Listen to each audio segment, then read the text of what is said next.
আমার বয়স 50 বছর। আমার বয়স 25। আমি সব মিলিয়ে লোকসভা বিধানসভার মোট 10 থেকে 12টা ভোট দিয়েছি, 12বার ভোট দিয়েছি। আমার এটা প্রথমবার ভোট।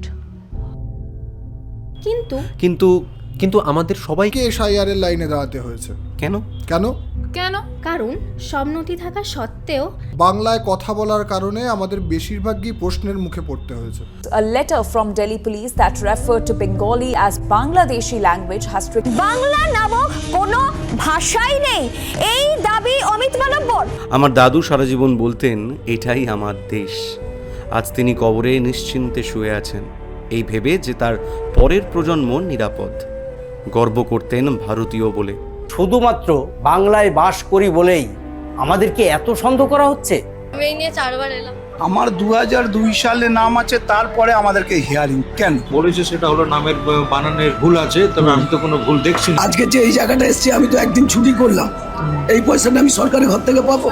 তাহলে কোনো হ্যারাসমেন্ট নাই মানুষ? কারণ আমি জানি না, সবই দিয়েছিলাম, তারপরেও ডেকে পাঠিয়েছি। বুঝতে পারছি না এটা কি হতে চলেছে। আমরা কোন দেশের নাগরিক, কি ব্যাপার, কবে কি হবে। আর কিছু খাওয়া দাওয়া কিচ্ছু করিনি, কষ্ট হচ্ছে, একটু তাড়াতাড়ি ছেড়ে দিলে খুব ভালো হয়।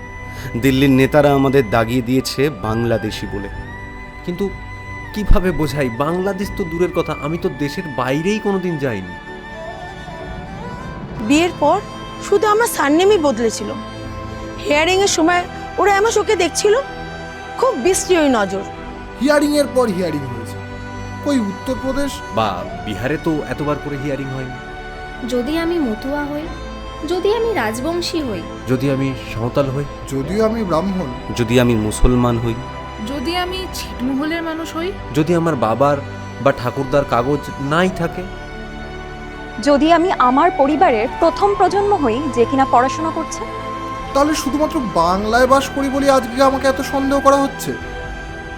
কিন্তু সবাই শুনে রেখো, এই মাটির আকাশে বাতাসে মিশে আছে আমার বাপ ঠাকুরদার শেষ নিঃশ্বাস। তুমি কে হে আমাকে আমার নাগরিকত্ব নিয়ে প্রশ্ন তোলার?